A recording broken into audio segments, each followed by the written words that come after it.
You might think decluttering is just tidying up. But for seniors in the United States, it can quietly become the difference between walking confidently or being one accident away from assisted living. One overlooked item on the floor, one poorly placed chair, one unnecessary reach, and suddenly, it's not just clutter. It's a hidden hazard waiting to challenge your balance, strain your joints, or worse, send you to the ER. And here's what most people don't realize. The average fall-related hospitalization in the US costs more than $30,000. Not to mention the loss of independence that often follows. But what if clearing your space could do more than just make your home look nice? What if it could actually train your body to stay upright, steady, and strong? That's what today's video is about. 7 ruthless, but surprisingly simple, decluttering habits that quietly rebuild your balance, strength, and mobility with every item you remove. These aren't your typical cleaning tips. They are physical freedom habits hiding in plain sight. If you're over 60 and serious about living independently, feeling safer, and moving through your home with ease, go ahead and hit like, subscribe, and share this with someone who still thinks clutter is harmless. They may be one decision away from falling, or from finally standing tall. Eleanor Mae never thought she'd be afraid of her own home. At 72, living in a quiet suburb in Ohio, she still moved with grace, at least in her mind. Years ago, she taught ballroom dance to couples twice her age. Her steps were light, her balance effortless, and her rhythm instinctive. But lately, even walking from her bedroom to the kitchen felt like navigating a maze. Not because her legs gave out, but because her space had slowly closed in on her. It started with a pile of linens at the end of the hallway. Then a rolling cart near the bathroom door. An unused footstool parked under a coat rack. She wasn't hoarding, just keeping useful things, or so she told herself. But the truth? These items were doing something she never anticipated. They were quietly training her body to walk cautiously, hesitantly, off balance. She stopped turning fully, stopped moving freely, and started avoiding rooms she used to glide through. She even began researching grab bars and thinking about moving to a safer senior apartment. That thought made her heart sink. Then one morning, she tripped over a stack of shoes she hadn't worn in 2 years. Nothing broke, but it shook her. And more importantly, it woke her up. Eleanor realized that the clutter wasn't just stealing her space. It was stealing her confidence, her movement, her identity. So she made a ruthless decision. Not to redecorate, not to clean, but to fight back. One object at a time.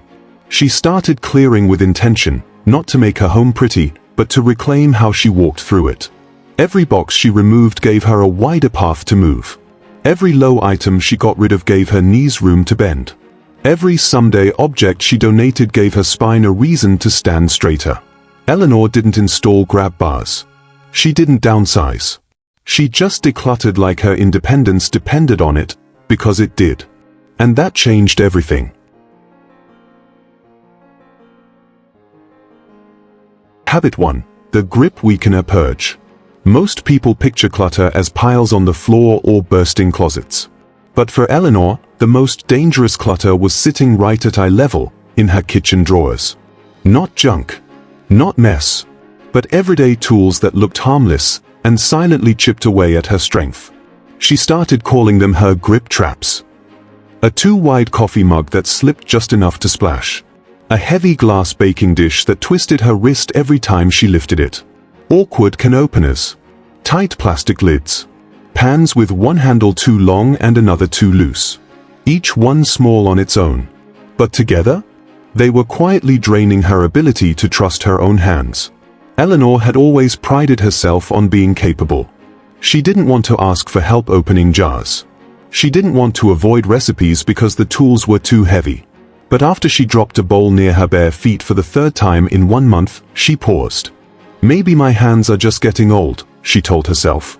But the truth wasn't about age. It was about equipment. In the United States, reduced grip strength is now considered one of the earliest signs of physical decline in seniors. It affects more than just how you open a jar, it impacts your entire body. Weak grip throws off your ability to stabilize during motion. Your wrists tighten. Your shoulders compensate. Your spine shifts. Even your balance takes a hit. And in the kitchen? That can lead to spills, slips, and injuries you never saw coming. So Eleanor made a bold choice. She dumped out an entire drawer onto the kitchen table and sorted everything into 3 piles. A items that slipped easily from her hands. A items that felt secure and natural. A items that caused tension or twisting. If it made her fingers clench or ache, it went in the discard box. No guilt. No, but it was expensive. Just freedom. She replaced them with lightweight, senior-friendly tools, rubber-handled peelers, 2-handed pans, ergonomic spatulas, even easy-open jars with push-button lids. The change?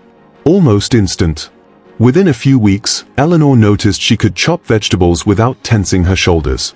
She could stir without adjusting her grip. Even folding laundry felt smoother.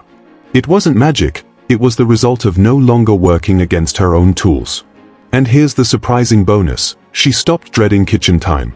Her confidence came back, not because her hands were younger, but because her environment finally supported her. If you're over 60 and have ever struggled to open a jar or use a tool that makes your hands ache, don't ignore it. That's not a sign of weakness. It's a sign of something you can fix.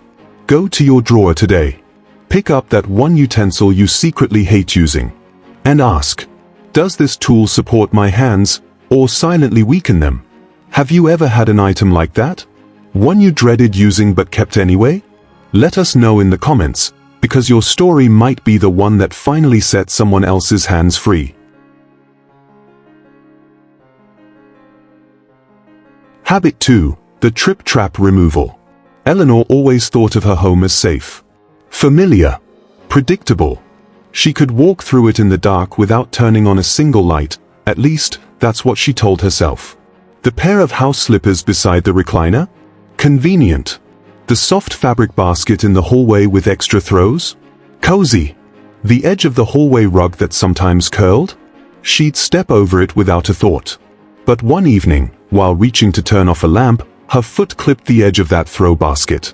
She didn't fall. But she stumbled, and her hip took the shock. It wasn't a trip she laughed off. It stayed with her, not because it hurt, but because it scared her. And that fear became the wake-up call she didn't know she needed. What Eleanor experienced is incredibly common. In the United States, 1 in 4 adults over 65 experiences a fall every year. And the majority of those falls don't happen outdoors or in unfamiliar places, they happen right at home. Often within a few feet of a favorite chair, near the bed, or on the way to the bathroom. The danger isn't from obvious hazards. It's from the subtle ones. The trip traps. These are the low-lying obstacles we stop noticing. Curled rugs, pet toys, power cords, scatter rugs, baskets, shoes, even a misplaced book on the floor. They don't look threatening. That's what makes them so dangerous. They slowly break your stride, force you to shift your weight mid-step, or brace your body without realizing it. Over time, they create a cautious, guarded walking pattern that chips away at balance and confidence. Eleanor took action with a simple nighttime test. She dimmed the lights and walked her usual route from recliner to kitchen. No rushing, just her natural pace. She was shocked to realize how many small objects made her adjust her steps. 5 items, not one of them had seemed like clutter before. The next morning, she got ruthless. The throw basket? Gone. The curled corner rug? Rolled up and donated. The power cord that stretched across the wall? Tucked safely behind furniture. Even the slippers were moved to a wall-mounted pouch so they wouldn't gather underfoot. And the transformation wasn't just visual. Her walk changed. Her posture improved. She no longer stared at the floor with every step. Her body moved more confidently, and her fear, the kind that had been building quietly, began to fade. Decluttering trip traps isn't about being a neat freak. It's about protecting the one thing that gives you true independence, your ability to move freely, confidently, and without hesitation in your own home. So here's your challenge: take 5 minutes tonight and walk your usual evening path. Look down. Are there hidden hazards that blend into your routine? What's the most surprising thing you've ever tripped over in your own home? A shoe? A rug? A cord? Share it in the comments. You'll be surprised how many of us have the same story. And stay with us, because habit 3 is the one that quietly trains your knees to move like they used to, and you might be sitting in the problem right now. Habit 3, the chair check routine.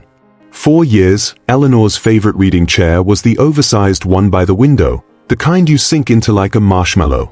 It was soft, familiar, and wrapped in memories of rainy afternoons and hot tea. She loved that chair. Until, one day, she realized the chair wasn't loving her back. At first, it was subtle. A longer pause before standing. A quiet groan from her knees. The need to press her hands deep into the armrests just to get upright. Then, during a visit to her neighbor's home, she sat in a firmer, higher-backed chair, nothing fancy, and stood up with ease. No wobble. No pressure. No hesitation. That moment stayed with her. She came home, sat in her usual chair, and suddenly felt it. The sagging cushion, the awkward angle of her knees, the effort it took just to shift forward. That's when she knew, this chair wasn't just furniture. It was a daily drain on her strength. Across the United States, millions of older adults are quietly losing lower body strength without realizing it. And one of the biggest culprits? Poorly chosen chairs. Deep recliners, low couches, and overstuffed seats may feel comforting, but they set your body up for strain. When your knees are higher than your hips, your muscles don't engage the way they should. Instead of rising with control, you push, rock, or twist, relying on momentum or joint pressure, not muscle activation. Eleanor decided to test every chair in her home. Her rule? If she couldn't sit and stand 5 times without bracing herself or feeling pain, the chair failed. She replaced her living room chair with a firmer one that sat just above knee level and added supportive armrests. Now, each time she sits and stands, it's like doing a micro-exercise, training her legs, engaging her core, and protecting her joints. The impact was immediate. She moved more confidently. Her transitions between sitting and standing felt smoother. And the best part? She stopped dreading the act of getting up, because her furniture was finally supporting her, not defeating her. Think about your own home. Which chair is secretly stealing your strength? The one you hesitate to sit in because you know getting up will be a fight? It might be time to retire it, not because you're getting older, but because you deserve better support. Go test your chairs today. Sit. Stand. Repeat. And be honest, does one of them need to go? Drop its nickname in the comments, whether it's the trap, the quicksand, or the backbreaker. Let's name it, claim it, and make space for something that builds you up instead of breaking you down.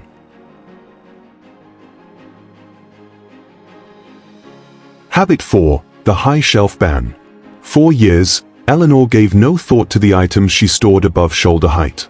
In her hallway cabinet, high shelves held forgotten linens, holiday china from her mother, a chipped vase from her old dance studio, and board games she once planned to play with her nieces, games now collecting dust. They weren't messy. They weren't in the way. And to Eleanor, they weren't dangerous. They were simply there. Until one quiet afternoon when she reached for a bin of linens. The shelf wasn't unusually high, just slightly above her shoulders, but the angle required a stretch, a torso twist, and a subtle shift in balance. As she pulled the bin toward her, it tilted awkwardly. The plastic edge bumped her forehead, not hard, but enough to throw her off. Her hands trembled. Her heart pounded. And for the next several hours, she felt shaken, not by the bump, but by what it could have been. In the United States, accidental injuries from overhead reaching are far more common among seniors than many realize. As we age, even simple tasks like retrieving an item from a top shelf become high-risk moments. The act forces our center of gravity to shift, destabilizes the spine, and can strain neck and shoulder muscles, especially in homes where step stools are avoided or unsafe. And here's the problem. High shelves tend to become graveyards for emotional clutter. Items we might use, should keep, or can't throw out yet. These shelves are easy to ignore, until they suddenly demand our reach at the wrong moment. Eleanor realized the danger wasn't just physical. It was emotional postponement. She was delaying decisions, storing old items out of sight to avoid confronting what she no longer needed. So she created a rule: nothing above shoulder height stays unless it's safe, necessary, and frequently used. With a sturdy step stool and a close friend for support, she began the clear-out. One item at a time. What she uncovered shocked her. Broken teacups she forgot she had. Scarves stuffed into old gift bags. Duplicate holiday decorations. Half of it she hadn't seen in over a decade. She kept only the items that meant something to her now, and made sure they were placed at safe, reachable heights. Everything else was either donated, recycled, or passed along. The result? Eleanor no longer strained to reach for forgotten things. Her upper body moved more freely. Her neck and shoulders relaxed. Even her posture improved. And emotionally, she felt present. Not burdened by the past, but grounded in a safer, more intentional home. Safe home modification is now one of the most talked about senior wellness topics in the US, especially as more older adults choose to age in place. But you don't need expensive upgrades or new furniture to begin. Sometimes, all it takes is asking, why am I still storing things where I can barely reach them? If you have a high shelf full of maybe someday items, take a moment today to ask, is it still worth the risk? Or have you outgrown both the item and the space it takes up? And stay tuned, because habit 5 is the one that helped Eleanor stop rolling her ankle every week. You might not even realize your floor is quietly working against you. Habit 5. The shoe drop cutoff. Eleanor had never thought of her shoes as clutter. To her, they were just accessible. A pair near the door in case she needed to grab the mail. Another pair under the hallway bench for quick errands. Slippers by the recliner for comfort. A few tucked halfway under the bed just in case. And in the closet? At least a dozen more she hadn't worn in ages but couldn't quite let go of. It wasn't until a casual Wednesday morning that everything changed. While stepping around a half-visible sneaker on the floor, her foot landed at the wrong angle. She didn't fall, but the twist in her ankle sent a shock up her leg and left her limping for days. That simple, avoidable misstep made her realize something powerful. These shoes, once convenient, were becoming hazards. Across the United States, many older adults unintentionally create what experts call microclutter zones, areas where small, repeated items gather in everyday walk paths. Shoes are one of the biggest culprits. We often think we're being practical by keeping them nearby, but over time, the piles near doors, recliners, or under beds cause tiny shifts in how we move through our space. These tiny shifts lead to poor posture, uneven steps, and unnecessary strain on our ankles, knees, and hips. Eleanor had unknowingly trained herself to step around things instead of through her space. That subtle sidestep she used every morning to avoid a shoe? It was teaching her body instability. And all it took was one near fall to wake her up.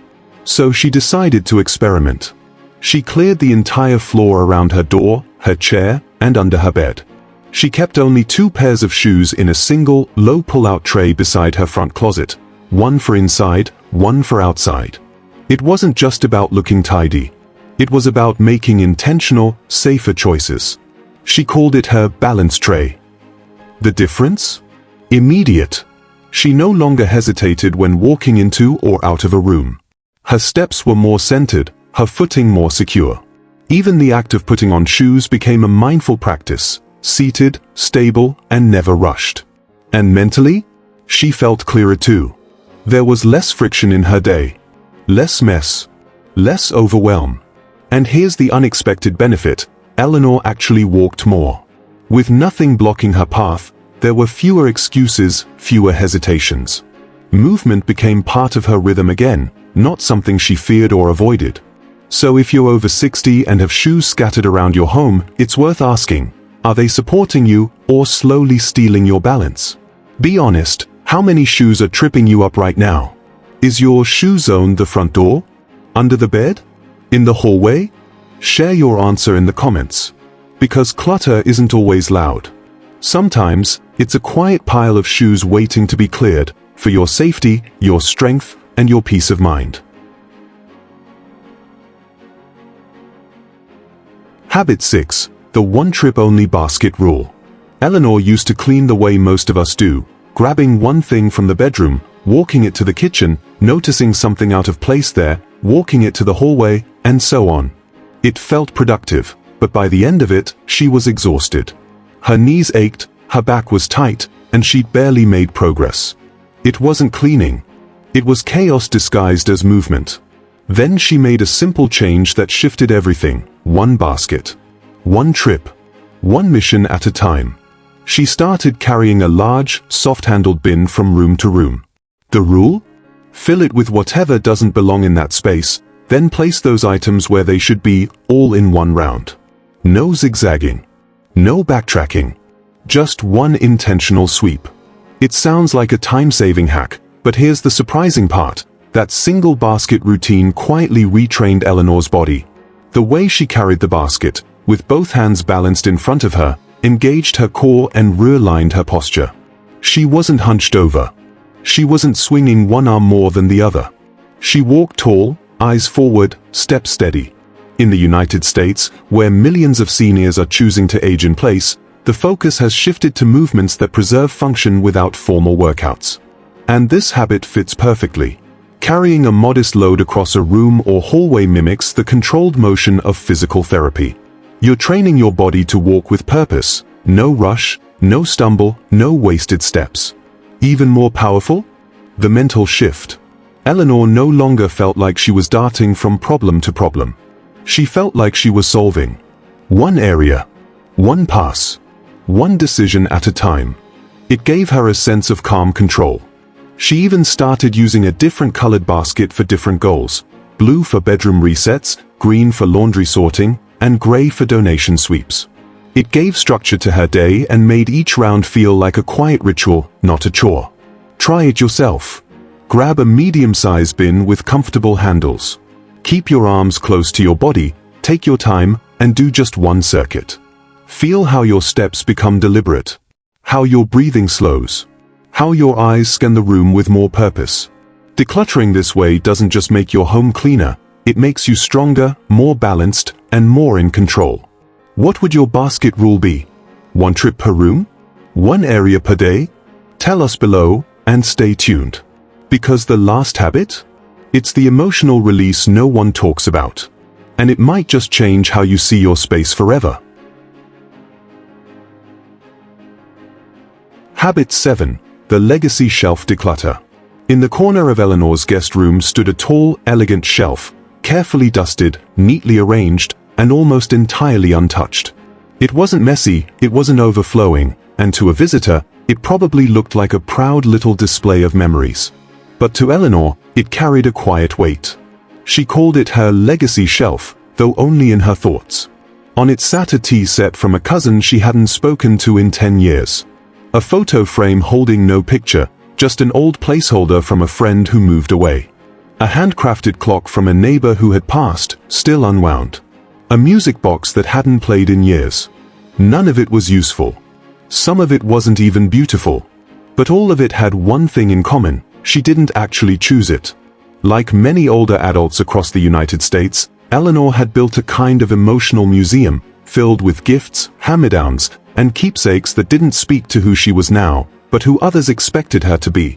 And beneath each item wasn't joy. It was guilt. She felt guilty for not displaying the vase from her late aunt. Guilty for not finding a use for the figurine gifted during her retirement. Guilty for wondering if it was okay to let go of something that, once upon a time, meant something to someone else. That guilt didn't just fill shelves. It filled her breath. Her movement. Her ability to feel free in her own space.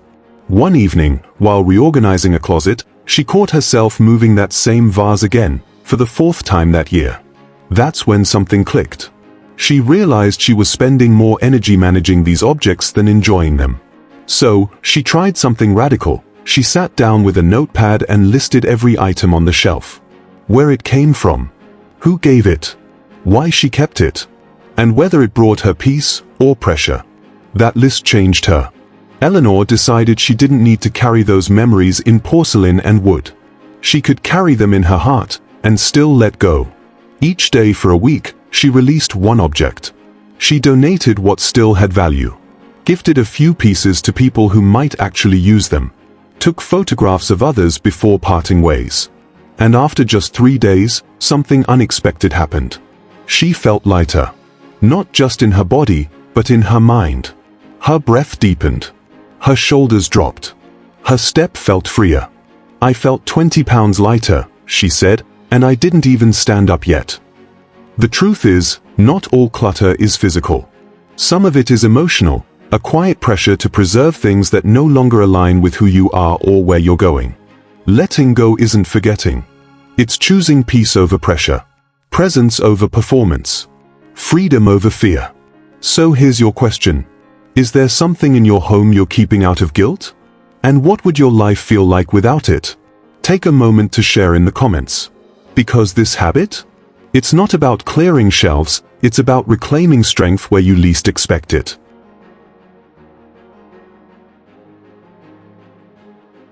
Eleanor didn't just clear her shelves.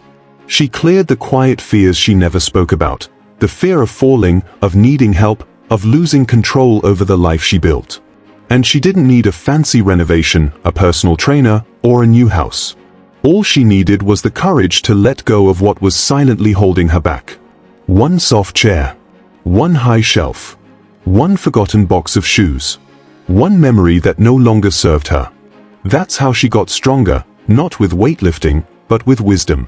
With each object she released, Eleanor made space not just in her home, but in her body. Her steps became lighter. Her posture more upright. Her confidence unmistakable.